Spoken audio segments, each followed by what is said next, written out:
Mesdames et messieurs les journalistes, femmes et hommes de presse, c'est notre deuxième édition de la quinzaine du gouvernement. Nous espérons hautement que ce rendez-vous va s'installer comme un rendez-vous incontournable et un must. Alors comme nous l'avons fait la dernière fois, je vais faire un mot succinct sur les quelques fragments d'actualité des quelques jours qui viennent de se passer du point de vue du gouvernement. Mesdames et messieurs les journalistes, femmes et hommes de presse, le léger retard de la tenue de notre échange, dit la quinzaine du gouvernement, s'explique par une mission en Chine que j'ai accomplie au cours de la semaine dernière. À cet égard, et pour parler de cette mission, je relève et salue le fait que la mise à l'honneur du Congo, notre pays, via ma modeste personne, parce qu'en effet, j'ai été désigné au cours du forum sur la coopération médiatique sino-africaine par la partie chinoise comme le ministre africain de la communication, chef de file de ses homologues durant ce forum, et ceci expliquant mes interventions, d'abord au cours du toast de bienvenue lors du banquet qui a réuni la partie chinoise et la partie africaine, et ensuite, de manière plus importante encore, le point de vue des ministres africains présents dans la salle, une dizaine, au cours de la cérémonie d'ouverture et m'exprimant en leur nom, et ce forum devant préfigurer, comme vous le savez, la tenue qui démarre dans quelques heures du forum sur la coopération sino-africaine, FOCAC. Et il faut noter que notre pays va jouer un grand rôle durant le forum de la coopération sino-africaine, parce qu'en effet, c'est un succès diplomatique majeur qui est celui de son Excellence, Monsieur le Président de la République, qui en effet va coprésider le FOCAC aux côtés de son homologue chinois, son Excellence, Monsieur le Président Xi Jinping. Il ne s'agit pas d'une simple distinction protocolaire ou diplomatique. En effet, durant les 3 ans de ce mandat, qui va s'écouler entre 2024 et 2027, notre pays va être au cœur de la coopération agissante entre la Chine et l'Afrique, dans le choix des thématiques communes, des stratégies de développement et dans l'identification des grands projets qui structureront la relation sino-africaine pour les prochaines années. Donc, je le répète, un mandat utile pour le Président de la République et pour notre pays qui va courir à partir de ce mois de septembre 2024 jusqu'à l'année 2027. Mesdames et messieurs les journalistes, entrons maintenant dans le vif de ce qui est désormais notre rendez-vous bimensuel habituel, notre quinzaine du gouvernement. Des jours précédents, on peut relever quelques faits saillants qui sont les suivants. D'abord, la tournée du Premier ministre chef du gouvernement, accompagné du ministre d'État Jean-Jacques Bouya, dans certains départements de la partie septentrionale. Il s'agissait d'aller visiter les grands travaux d'infrastructures routières notamment. Il a visité par exemple dans le département de la Sangha à Mokeko le chantier du pont sur la rivière Sangha. Le Premier ministre a également parcouru la route bitumée longue de 25 km qui sépare Bunji d'Oyo. Et cette route, d'ores et déjà finalisée, va enfin permettre l'écoulement des produits agricoles et autres marchandises utiles. Le chef du gouvernement a visité le chantier de déploiement d'une ligne électrique de 110 kV qui va permettre d'amener l'électricité dans la ville d'Evo, qui est, comme vous le savez, le chef-lieu du département de la Cuvette Ouest. Enfin, le Premier ministre a parcouru la route nationale numéro 2 jusqu'à Brazzaville. Relevons donc que cette tournée illustre la volonté du gouvernement d'assurer le développement à l'intérieur de notre pays et gérer de la manière la plus optimale la maintenance et la sauvegarde des ouvrages déjà construits.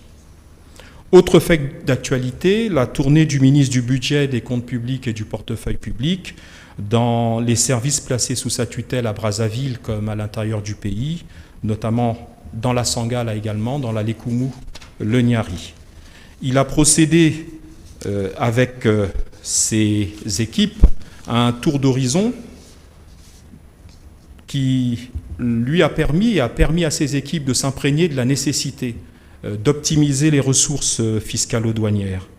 Il a également invité les opérateurs économiques à se rendre de plus en plus patriotes afin d'assurer le règlement des droits qu'ils doivent acquitter dans le cadre de leurs activités variées. Autre fait de l'actualité, la tenue dans notre pays, qui abrite, comme vous le savez, le siège régional de l'OMS Afrique, la tenue de la 74e session de l'OMS Afrique sous les auspices du président de la République. Cette réunion avait pour objet principal l'élection d'un nouveau directeur général pour la zone Afrique, ce qui a été fait dans des conditions tout à fait conformes aux dispositions prévues en la matière. Coïncidence, malheureuse en l'occurrence, mais coïncidence, il y a eu, comme vous le savez, depuis quelques jours, l'alerte lancée par l'Organisation mondiale de la santé sur l'épidémie de la variole du singe, dit Mpox. Et il s'agissait pour notre pays, conformément à cette alerte lancée, conformément au texte de l'OMS par les services de cette institution internationale, il s'agissait pour notre pays de vérifier si la riposte nationale était conforme à ce qui est attendu en la matière. Alors il faut noter qu'avant même l'alerte lancée par l'Organisation mondiale de la santé, notre pays avait lui-même été mis en alerte, et depuis le mois de janvier en réalité. Et il faut noter qu'entre janvier et août 2024, nous avons connu 155 cas suspects de Mpox qui ont débouché sur 21 cas confirmés. Sur ces 21 cas confirmés, on note que 19 de ces cas notifiés sont actuellement déclarés guéris, ne restant actuellement que 2 cas confirmés qui continuent à être surveillés sur le plan épidémiologique. Il faut noter également qu'aucun décès n'est à déplorer. Le gouvernement a mis en place les instruments de riposte et les mécanismes de veille épidémiologique prévus par le plan d'action qu'il a adopté il y a quelques semaines. Et ce plan d'action et ces instruments de riposte ont été mis en place par le ministère de la Santé et de la Population. Cette situation maîtrisée prouve d'abord l'expertise de nos services de santé. Je crois qu'il s'agit des mêmes mécanismes de riposte qui avaient été adoptés lors de la pandémie de la Covid-19. Et donc je dis que nous nous félicitons de la robustesse et de la qualité de notre réponse épidémiologique et qui permet au gouvernement de rassurer les populations sur la prise en main, la gestion et la maîtrise de cette épidémie. Voilà, mesdames et messieurs, les quelques fragments d'actualité que je voulais partager avec vous ce matin. Vous avez à présent la parole pour nos échanges. Merci pour votre aimable attention. Merci, Monsieur le Ministre. Je suis Ernest Blanchard. Je pose ma question pour le compte du groupe de Brazzaville. La première, elle est liée à la pénurie d'eau, à l'irrégularité de la fourniture d'eau et de l'électricité, notamment à Brazzaville. Je ne vais pas revenir sur les causes, mais je voudrais juste savoir que fait le gouvernement actuellement pour que enfin les Brazzavillois aient de l'eau et de l'électricité de manière plus ou moins régulière. Ensuite, il y a une note, je crois qu'elle a été authentifiée, émanant du directeur général du Trésor public. Alors cette note fait état des incidents de paiement dans une certaine période, et dans l'opinion, ça va dans tous les sens. Est-ce que le ministre peut donner des explications sur l'objet de cette note et les conséquences qui en découlent par rapport aux charges régulières de l'État, notamment dans le court terme? Je vous remercie. Merci. On va commencer par la question de l'eau et l'électricité. Je crois que si le gouvernement, par ma voix ou par la voix du ministre en charge de ces questions, vous disait que tout va très bien, Madame la Marquise, le gouvernement serait dans le déni, serait dans le mensonge, peut-être. Je crois que le président de la République a donné récemment une interview qui, aujourd'hui, est grandement partagée, notamment sur les réseaux sociaux, où il a évoqué, entre autres questions, les questions de l'eau et de l'électricité, et il a dit quelque chose sur lequel nous devons appuyer le départ de mon argumentaire. Il a dit, en toute humilité, c'est parce qu'il y a des insuffisances, c'est parce qu'il y a des soucis qu'on est en train de modifier déjà la gouvernance du secteur. Vous savez que les lois sur l'eau et l'électricité, qui remontent à il y a une vingtaine d'années, je crois 2005, ces lois ont modifié la gouvernance du secteur de l'eau et du secteur de l'électricité. Cette gouvernance fait qu'on est,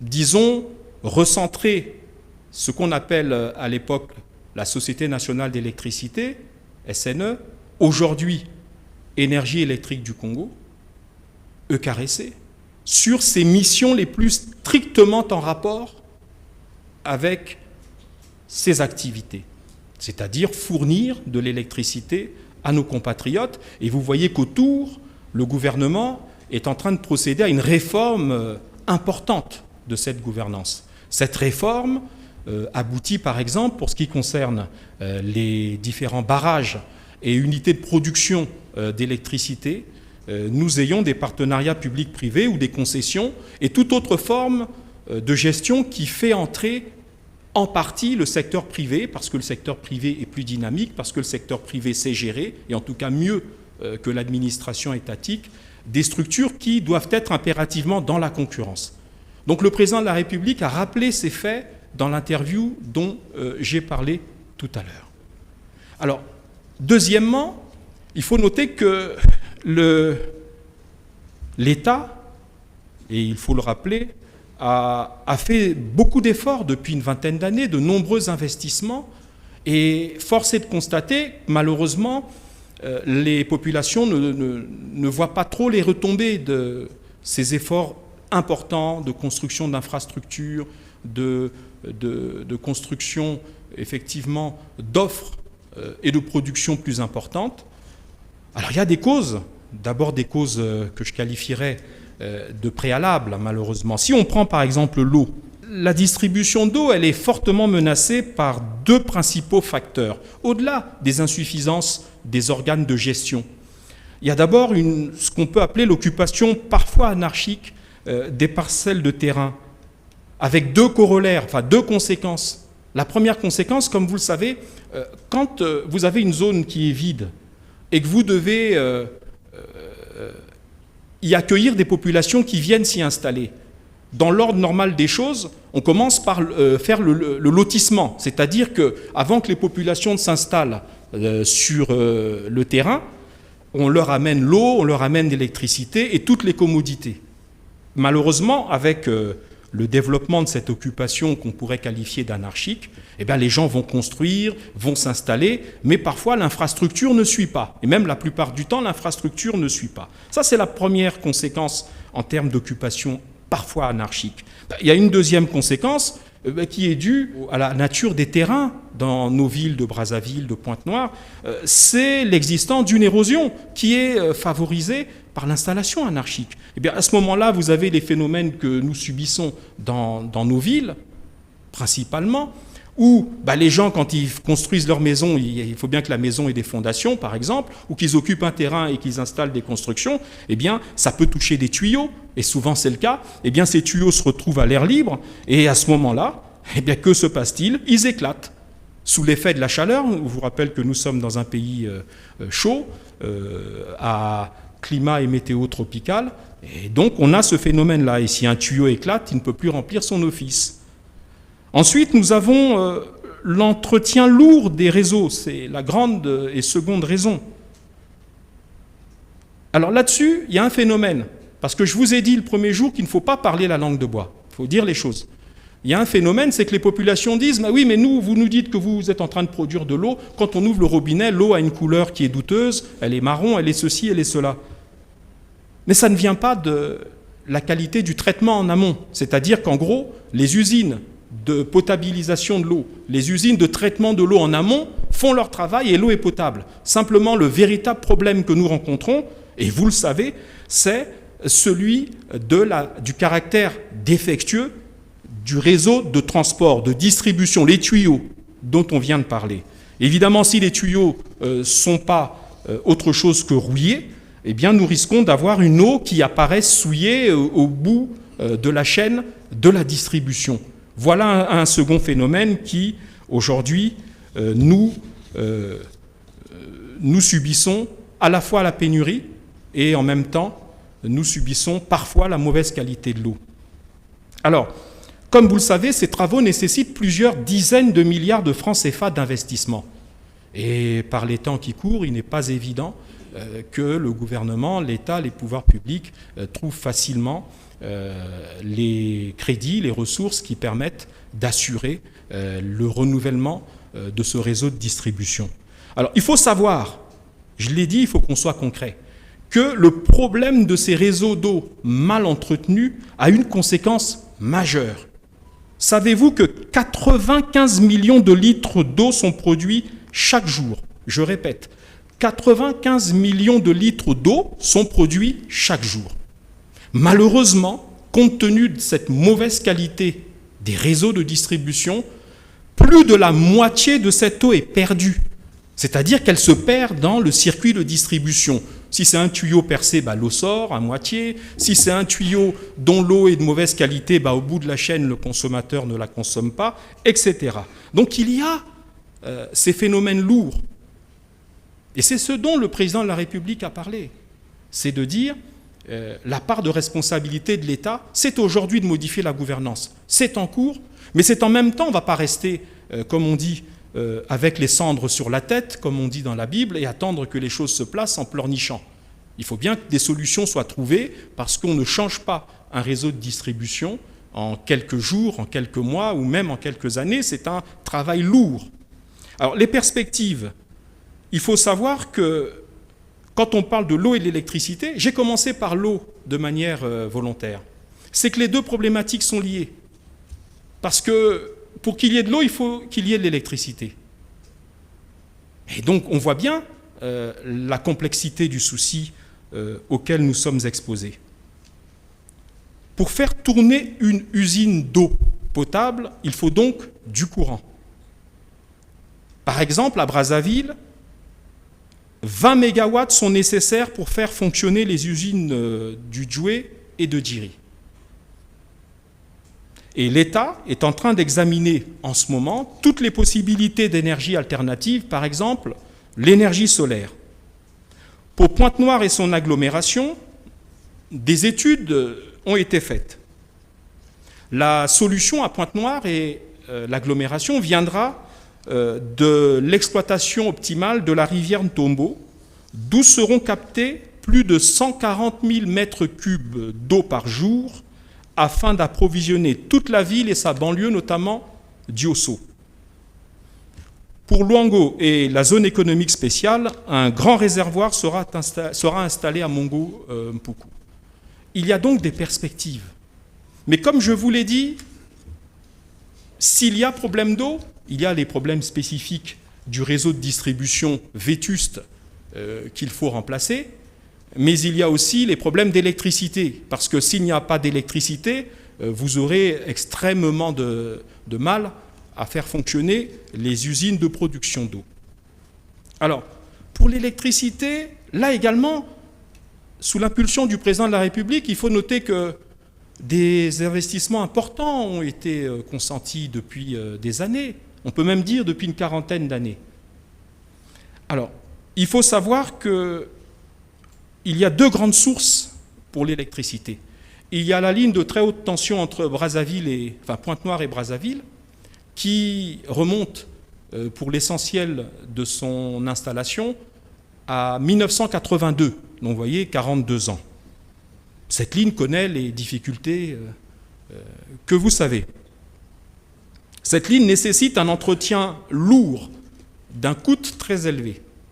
Alors effectivement, nous pouvons multiplier les sources en termes d'offres, avec les barrages, l'Iweso, les centrales électriques, que ce soit à Djeno, et en perspective, les barrages qui seront à Cholet ou à Sunda. Tout cela est bien, parce que nous allons produire. Mais encore faut-il que nous puissions transporter de manière optimale. là est la question, un peu comme pour l'eau que j'ai évoquée tout à l'heure. Alors, les efforts de l'État, il faut savoir que de 2002 à 2015, l'État a consenti de lourds investissements dans la construction des barrages. J'ai cité l'Iweso tout à l'heure, mais on peut citer Imbulu, on peut citer les sources d'offres et de production de Djiri, avec des réseaux de distribution et d'interconnexion. Il faut savoir que nous produisons 720 mégawatts, dont 500 mégawatts sont produits par les centrales à gaz. Mais cet effort est contrarié par la mauvaise qualité de la gouvernance dont on a parlé tout à l'heure et par les problèmes de distribution de cette électricité. Alors, la consommation d'électricité, je vais vous donner des chiffres précis. Vous voyez, on produit 720 mégawatts. À Brazzaville, la consommation d'électricité est estimée à 250 mégawatts. 180 mégawatts pour Pointe-Noire, 5 mégawatts pour Dolisie, 3 mégawatts pour Nkayi et le reste pour les localités de moindre importance. Notre problème, il est tout simple, un peu comme pour l'eau. Le réseau étant défectueux, faute d'entretien viable, il entraîne une perte de production. Un peu comme pour l'eau, tout à l'heure on a dit, on a des tuyaux, s'ils sont percés, l'eau n'arrive pas à destination. Eh bien pour l'électricité, nous avons le même problème. Nous perdons dans cette production que j'ai évoquée tout à l'heure de 720 mégawatts, nous perdons en moyenne une production qui est évaluée entre 80 et 100 mégawatts qui se perdent entre Brazzaville, enfin Pointe-Noire, puisque c'est une offre qui arrive de Pointe-Noire, et Brazzaville. 80 à 100 mégawatts de ce qui est produit se perd dans le réseau de transport à très haute tension entre Pointe-Noire et Brazzaville. Il faut savoir que les réformes que le président de la République a évoquées dans son interview ont permis la mise en place, surtout depuis 2023, de 3 secteurs pour la gestion de l'électricité dans notre pays. Il y a un pôle de production. Ce sont les différents barrages, les centrales à gaz, etc. En effet, en plus de la production hydraulique, l'État a renforcé la production d'électricité par la centrale électrique du Congo et la centrale de Djeno. Il y a ensuite des unités de production annexes comme l'éolien, le solaire ou la géothermie. Le deuxième pôle, c'est le pôle transport. Parce qu'une fois qu'on produit, effectivement, il faut transporter. Et c'est là où le bât blesse, on le voit depuis tout à l'heure, que ce soit pour l'eau ou pour l'électricité.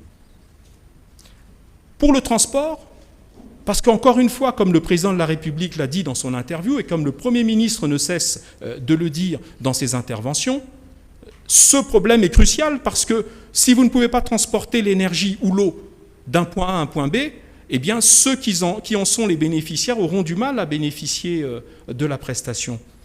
Actuellement, une société de transport de l'électricité est en cours de création. Et cette société, dont les partenaires, puisque vous savez que l'État a adopté de manière politique et de manière définitive l'idée que c'est dans le partenariat entre lui-même, l'État, juge de l'intérêt général, et les intérêts privés, qu'on doit trouver la combinaison optimale pour gérer de manière efficace le pôle des transports. Eh bien, ce pôle des transports est en cours de constitution. Et enfin, le dernier pôle, c'est le pôle de la commercialisation et de la distribution. C'est en gros ECAREC et tous ceux qui viendront à l'appui, personnes privées, personnes morales de droit privé et autres, qui viendront à l'appui de la distribution d'électricité auprès de nos compatriotes. En fait, c'est l'électricité de détail. On parle donc de ECAREC, notamment. Alors, à ce propos, parce que je ne vais pas m'arrêter au nom du gouvernement sur le constat de ce qui ne va pas, et encore une fois, me couvrir de cendres et dire on ne peut rien faire. Bon, il faut savoir que le gouvernement multiplie depuis des années les moyens, les investigations, les contacts, les actions de coopération avec un certain nombre de partenaires pour renforcer le pôle principal qui est celui de la distribution, c'est-à-dire le transport de notre énergie. Alors il faut savoir que la Banque mondiale et le gouvernement ont signé, en marge d'ailleurs de la conférence qu'on a appelée la conférence sur la forestation, le gouvernement et la Banque mondiale ont signé le 5 juillet 2024 le projet de renforcement des services d'électricité qu'on appelle PASEL en sigle.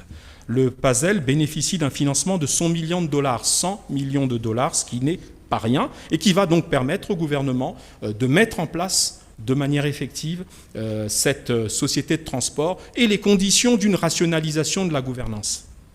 Alors, il y aura l'amélioration de la qualité de l'accès aux services d'électricité, le renforcement de la performance des réseaux de transport, qui est le point noir essentiel, transport et de distribution, entre Pointe-Noire et Brazzaville. Il y a, dans le cadre de ce projet, un certain nombre d'autres mécanismes sur lesquels je ne reviendrai pas, mais bon, je peux citer quelques-uns. Ce projet va, par exemple, permettre une augmentation du recouvrement des recettes grâce à la fourniture de compteurs intelligents et des systèmes d'information de gestion. Vous voyez, on parle du numérique même dans ce domaine, qui seront utilisés par les concessionnaires qui vont être désignés. Et il permettra donc à 1 750 000 personnes dans notre pays de bénéficier d'un accès amélioré à l'électricité. Voilà ce que je pouvais vous dire sur cette question qui est cruciale, qui est une question essentielle. Le gouvernement agit. Il est clair qu'il n'agit pas forcément assez vite du point de vue des populations parce qu'elles vivent cette contrainte et cette détresse qui consiste à ne pas avoir accès aux services publics de l'eau et de l'électricité, mais des mesures sont prises, des mesures sont mises en œuvre et l'espoir est permis. Alors, M. Dimi, vous avez posé une question concernant la circulation d'une correspondance qui a mis en émoi nos compatriotes depuis quelques heures, quelques jours, ce week-end d'ailleurs en particulier. J'ai regardé cette correspondance. Oui, je dis comme vous, elle semble authentifiée. À ce propos, avant même de répondre à votre question, j'aimerais quand même appeler notre attention sur un point. Je ne sais pas s'il existe encore un secret, une gestion de l'État qui soit à l'abri justement des réseaux sociaux et de cette frénésie de nos compatriotes à tout mettre en ligne, et parfois même en mettant en ligne en ne comprenant même pas le courrier qui est très technique, vous l'avez lu, en ne comprenant pas forcément même la signification du courrier qu'ils mettent en ligne. On met en ligne parce qu'on sent que, comme on n'aime pas le gouvernement, pour l'essentiel, bon, ça va le mettre en difficulté, on met en ligne. Et si on demande aux gens qui ont mis en ligne, qui ont relayé, au point où ça devient transféré de nombreuses fois, mais le courrier, il dit quoi ? C'est quoi ? C'est dit que quand tu le transfères à un ami, à une connaissance, quel est le sens du courrier lui-même ? Il dit quoi ? Il faut savoir que cette attitude n'est pas patriotique. Il y a la gestion interne de l'État, je ne veux pas savoir comment ce type de document s'est retrouvé en ligne, mais c'est des documents techniques concernant des problèmes techniques. Et c'est ça l'essentiel et qui est le plus grave. Il y a des pays étrangers, même dans la sous-région, qui connaissent ce genre de défaut de paiement. Vous ne trouverez jamais les correspondances qui sont adressées par les différents protagonistes entre eux, vous ne les trouverez jamais en ligne. Ça, c'est d'abord une question... je me permets gentiment de dire qu'il ne faut peut-être pas faire comme ça. Ce n'est pas comme ça qu'on fait. Alors maintenant, sur le fond de l'affaire. Alors, il semble, et plus qu'il semble, l'État a été, si on lit le courrier, en défaut de paiement, c'est-à-dire qu'il n'a pas pu rembourser pour la période de 4 jours, une période de 4 jours en cette fin du mois d'août, de faire face à ces remboursements de sommes empruntées sur le marché des titres publics de la CEMAC. C'est-à-dire que tous les États disposent comme ça d'impôts communs dans lequel, pour leurs besoins de fonctionnement, de trésorerie, ils empruntent, et puis il y a des échéances de remboursement à plus ou moins court ou moyen terme. Donc, à la fin du mois d'août, il y a eu 3-4 jours de flottement où l'État était en défaut. Et compte tenu de ce défaut, le courrier veut dire que pour une période d'un peu moins d'une semaine, il s'est dit dans le courrier, je n'ai pas la date exacte, je crois du 2 au 5 ou du 5 au... Enfin, je ne sais plus combien. En tout cas, une période de 4 ou 5 jours, l'État ne pourrait plus recourir, compte tenu de ce défaut, à ce type de financement de ses besoins de trésorerie. Pour une semaine. Une semaine. Donc ça veut dire que c'est ce délai-là. Ça ne veut pas dire que c'est dans 6 mois, l'État ne pourra plus, dans 1 mois, l'État ne pourra plus. C'est sur une période d'une semaine. Et le directeur général du Trésor informe le ministre de l'économie et des finances de cette situation et l'invite à utiliser d'autres moyens de financement alternatifs qui existent et qui sont aussi tout à fait aussi utilisés par les pouvoirs publics chez nous comme dans les autres pays voisins de la CEMAC. C'est le recours au marché monétaire et c'est le recours à ce qu'on appelle le réseau interbancaire. Et ces deux dispositions sont disponibles, si je peux me permettre le pléonasme. Elles sont toujours accessibles. Donc, momentanément, pendant quelques jours, il y a eu ce problème. Autre chose, cela n'a aucune incidence sur la solvabilité de l'État. Encore une fois, ce sont des pratiques ou des problèmes comptables internes à l'État, et ça arrive à d'autres pays. La seule nuance, c'est que chez nous, on a parfois des gens qui manquent d'esprit de responsabilité et de patriotisme, et ils mettent ce genre de courrier de manière irresponsable en ligne. Mais ce sont des situations qui se produisent régulièrement dans tous les pays au monde. Ce n'est pas un signe, certes, de bonne santé, mais ce n'est pas non plus une catastrophe. La maison Congo ne s'écroule pas sur ses fondements parce qu'il y a momentanément et pour une semaine une impossibilité de recourir à ce marché, mais on peut recourir aux autres, ceux dont j'ai parlé. Le réseau système monétaire, le réseau monétaire et puis les banques. Voilà. Alors, il faut savoir que, comme vous le savez également, le gouvernement est dans une situation qui consiste à gérer le programme avec le Fonds monétaire et tous les partenaires multilatéraux. Nous pouvons considérer que, dans ce cadre-là, la priorité de l'État, et c'est le président de la République qui a donné cette impulsion, c'est de maximiser les ressources. Voilà pourquoi il y a eu la mise en place de ce qu'on appelle le comité de trésorerie, qui travaille depuis plusieurs semaines, sous la présidence du chef de l'État, et qui rassemble tous les acteurs du processus de maximisation et d'optimisation des ressources pour justement permettre que ce type d'incidents de paiement, qui sont encore une fois des incidents techniques et pas autre chose, puissent dans l'avenir ne pas se reproduire. Donc je le répète, incident technique, incident momentané, impossibilité de recourir à ce marché pour une semaine, ce n'est pas la fin du monde, et autres financements alternatifs disponibles. Et enfin, pour éviter dans l'avenir ce type d'incident, la mise en place par le président de la République du comité de trésorerie qui permet, ce comité, d'assurer une rationalisation des ressources disponibles, qui permet d'assurer, et vous l'avez vu là également, j'anticipe sur une éventuelle question, que le ministre du Budget s'est vu confier une mission précise pour ce qui concerne l'optimisation de la ressource fiscale et douanière. Et vous l'avez vu également, je l'ai rappelé dans mon introduction, rappeler, comme on dit, ses troupes, c'est-à-dire les services qui sont sous sa tutelle aujourd'hui, à un effort pour que ces ressources soient optimisées et que nous ne comptions pas seulement sur la ressource pétrolière. Donc voilà, j'espère avoir répondu à votre question. Merci, Monsieur le Ministre. Je suis Arsène Sévérin pour CFD Live et la VOA. Alors, donc, la première question, dans votre mot liminaire, vous avez parlé de la mission du Premier ministre dans le nord du pays, principalement dans la cuvette ouest. Est-ce que cette dynamique intègre également la réouverture de certains chantiers, tels que la route Kinkala-Mindouli, qui est une promesse de en 2021, et la route Sibiti-Loudima qui est complètement cassée, et la route en cours aujourd'hui d'Olizy frontière Gabon. Est-ce que ça rentre dans la dynamique ou bien c'est juste parce que le gouvernement a un peu et puis vous visitez les routes, ce qui est fait, ou bien vraiment vous allez lancer les travaux? La dernière question concerne l'épidémie monkeypox. C'est vrai, vous nous avez donné des chiffres qui montrent que le gouvernement travaille depuis janvier 2024 et les cas sont cernés. Est-ce que concrètement, pratiquement, il y a des dispositions qui sont prises, telles que peut-être une campagne de vaccination ou bien la gratuité du traitement pour permettre à la population de se préserver de cette épidémie? Depuis un semestre, le gouvernement, qui, encore une fois, bénéficie de l'expérience capitalisée lors de la pandémie de Covid. Le COUSPE, c'est-à-dire l'organe de gestion technique qui fonctionnait sous la pandémie de Covid, a été réactivé dans le cadre de l'épidémie de Mpox.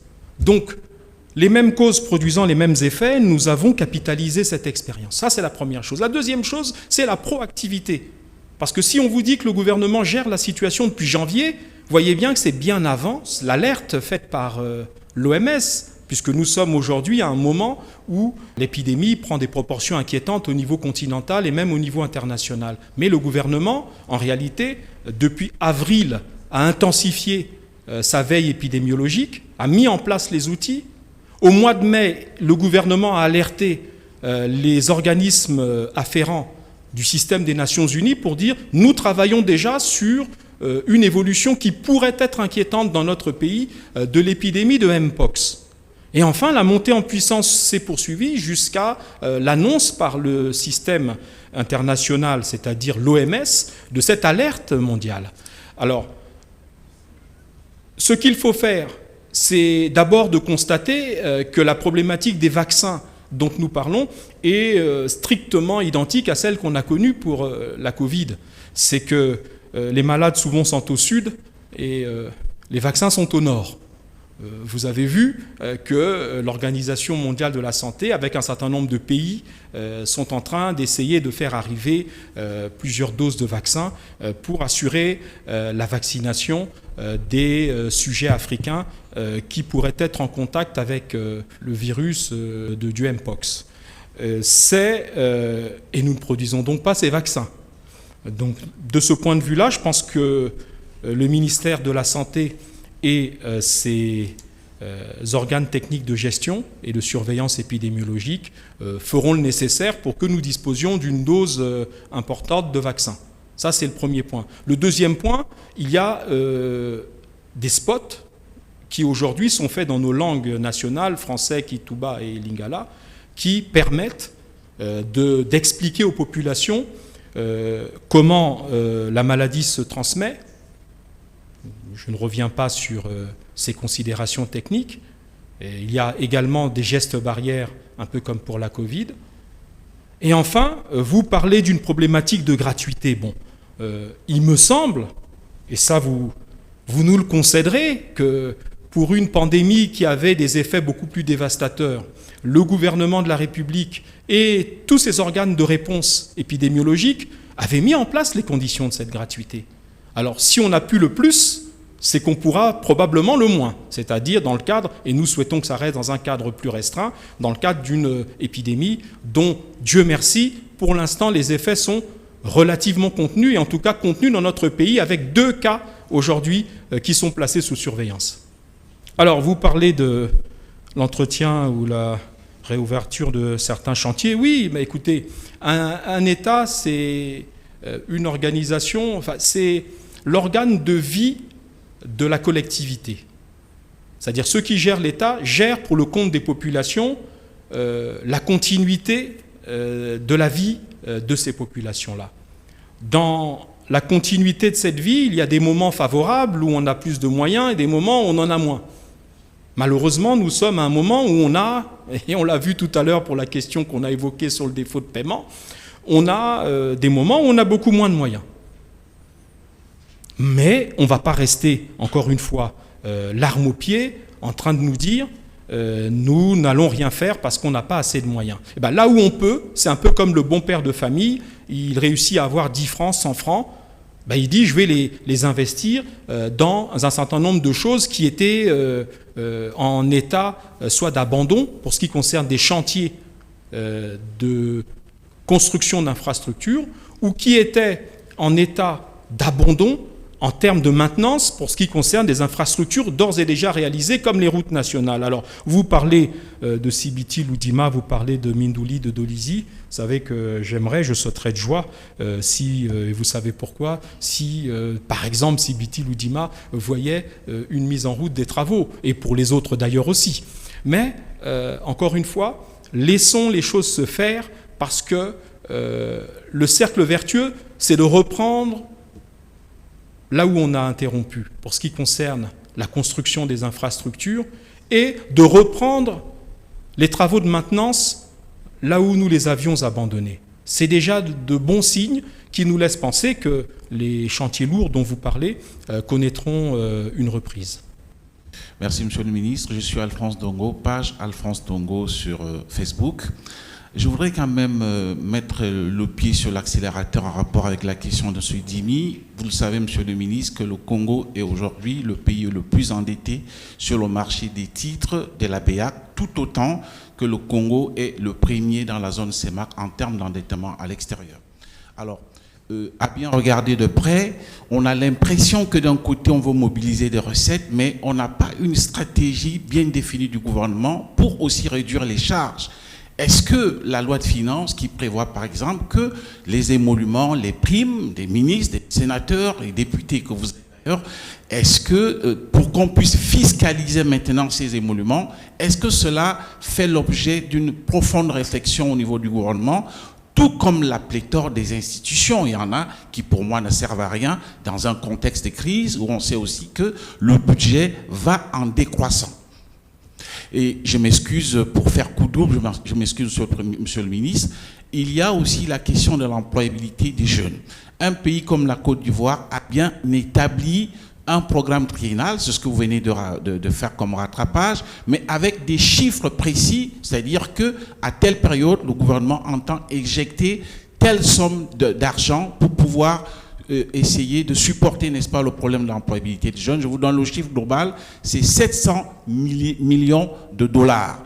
Est-ce que dans le cadre donc du redéploiement du gouvernement en ce qui concerne un programme triennal pour l'employabilité de 90 000 jeunes, de 100 000 jeunes, je préfère donner le chiffre, qu'est-ce qui est prévu en termes chiffrés pour que nous puissions relayer la bonne information auprès des jeunes? Merci. Alors, sur votre première question,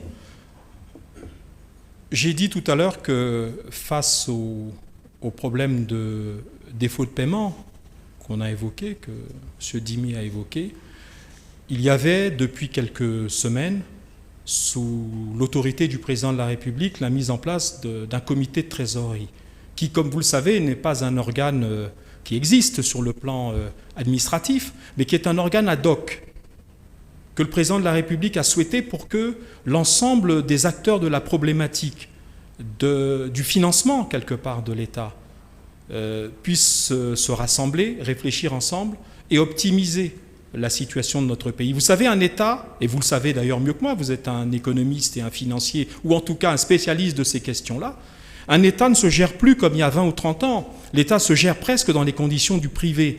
Et dans le privé, comment ça se passe? Quand une entreprise programme son budget et anticipe sur ses besoins de fonctionnement et d'investissement, il y a des mécanismes d'anticipation, des applications qui sont mises en place pour savoir à J plus temps ou à N plus temps, voilà les ressources qui vont rentrer ou qui ne vont pas arriver. Et cet ensemble de mesures d'anticipation permet à l'État de se gérer au mieux. Et c'est donc cet outil, à travers le comité de trésorerie, qui va permettre à l'État, justement, d'éviter les incidents dont nous venons de parler.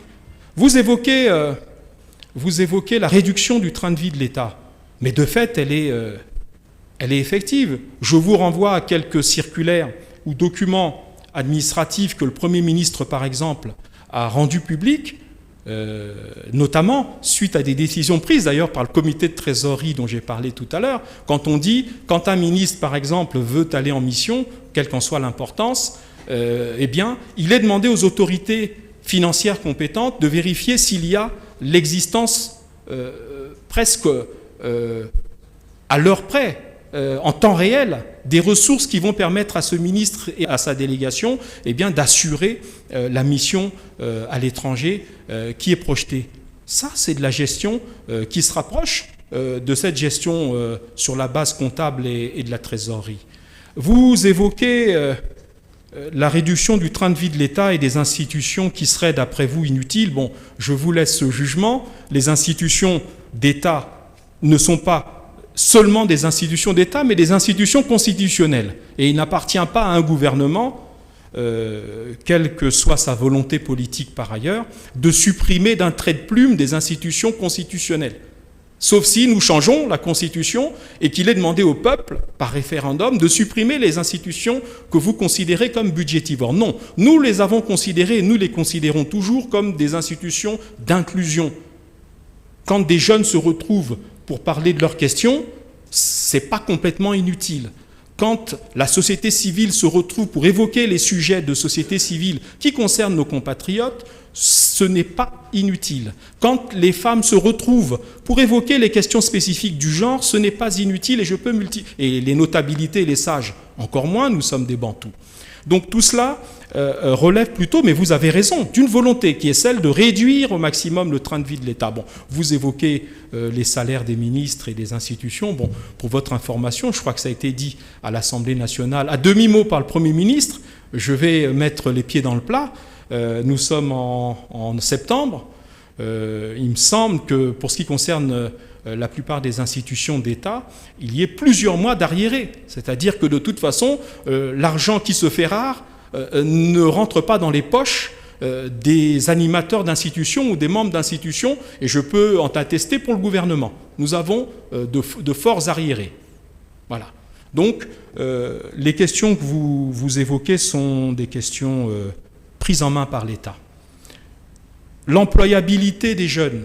Bon, j'ai, au cours de ma précédente quinzaine, mis un peu les pieds dans le plat, là également, mais c'est à ça que ça sert, hein, la quinzaine.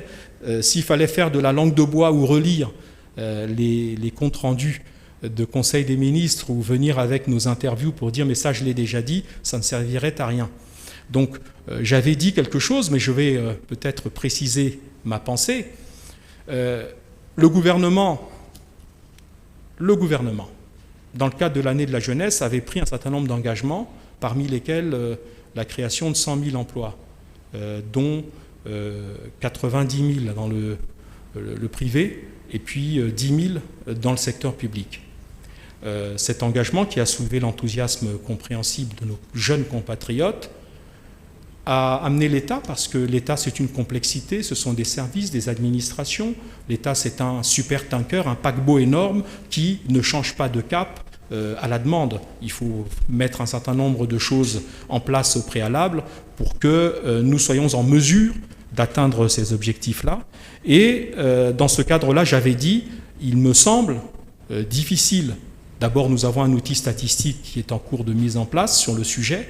Et il me semblait difficile que le 12 août, au moment où je m'exprimais, jusqu'au 31 décembre, on soit en mesure de créer les 100 000 ou 90 000 emplois qui étaient attendus. Et j'ai entendu tous les cris qui ont été faits là-dessus, mais je n'ai malheureusement fait qu'enfoncer une porte ouverte, c'est de dire que malheureusement, et c'est là qu'intervient l'importance de nos échanges bimensuels, c'est que j'ai l'impression que nos compatriotes, ou les journalistes que vous êtes, excusez-moi surtout vous les journalistes, parce que les compatriotes sont ceux qui reçoivent l'information au bout de la chaîne, surtout vous les hommes et femmes de médias, finalement vous ne nous lisez pas.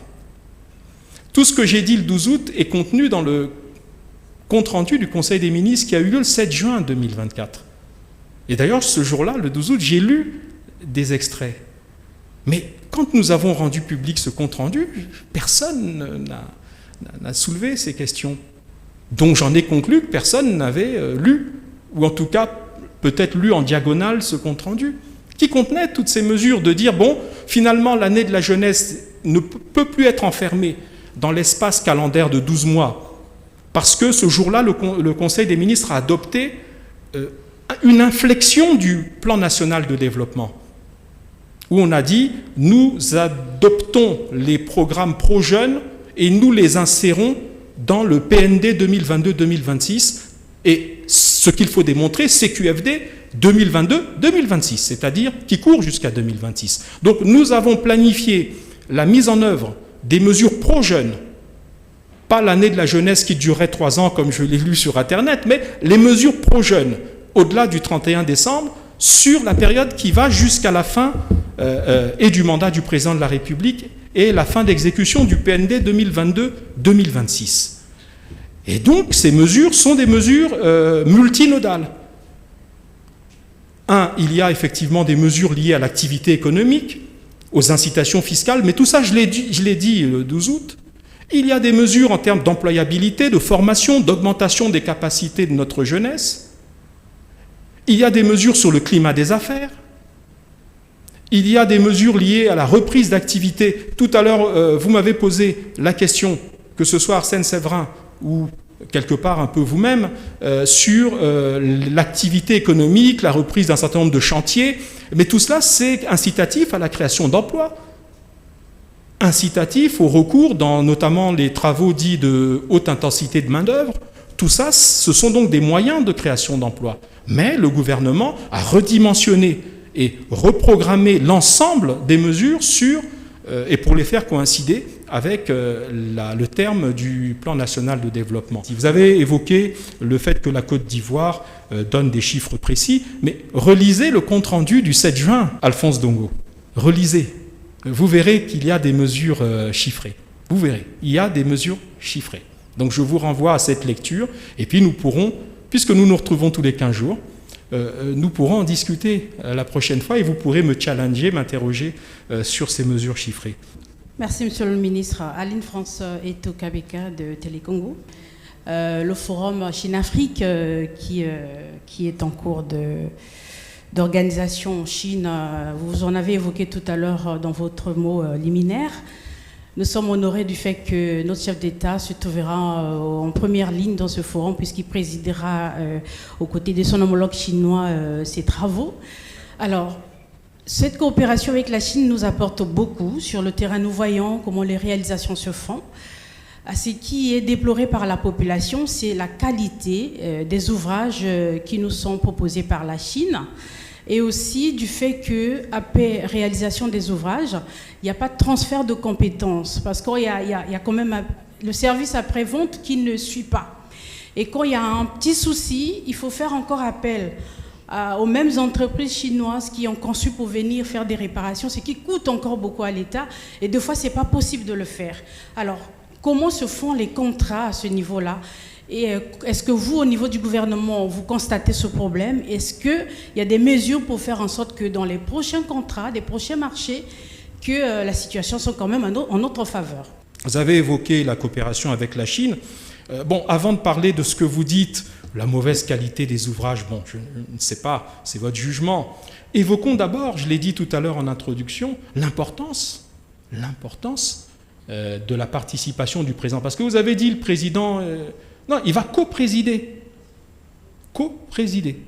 C'est-à-dire que jusqu'à présent, c'est le Sénégal qui co-préside le FOCAC avec la Chine, puisque le président chinois, la Chine c'est un pays, donc c'est toujours la Chine qui sera co-président avec un président africain. Comme on est 54 pays, ça va tourner. Donc, jusque-là, c'était le Sénégal qui co-présidait, sous le président Macky Sall et puis le président Faye, actuellement aux affaires depuis quelques mois.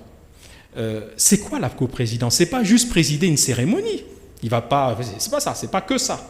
C'est surtout, et je l'ai dit dans mon mot, la possibilité pour le Congo d'être au cœur de la coopération sino-africaine. C'est-à-dire que pendant les 3 ans de mandat qui vont être les nôtres, le président de la République va faire partie de cette espèce de bureau un peu restreint qui va permettre de fixer les grandes orientations de cette coopération sino-africaine, les grands projets continentaux structurants, et puis, parce que charité bien ordonnée, commençant par soi-même, en tant que coprésident, nous aurons très probablement, et c'est le but aussi de l'exercice, la possibilité d'orienter une partie des investissements vers nos propres projets qui sont ceux de la République du Congo. Donc c'est pas rien, hein. Ce n'est pas rien. Donc il fallait quand même le repréciser. Maintenant, vous évoquez la qualité, bon, je ne sais pas. Vous demandez comment c'est fait tout ça. Je vais vous parler de ce que moi je connais, c'est-à-dire les infrastructures du secteur de la com, le CNRTV, qui est votre lieu de travail à beaucoup d'entre vous. Il existait dans le cadre de ce contrat, la construction du CNRTV, un contrat de maintenance où l'opérateur qui a construit devait assurer la maintenance. La maintenance moyennant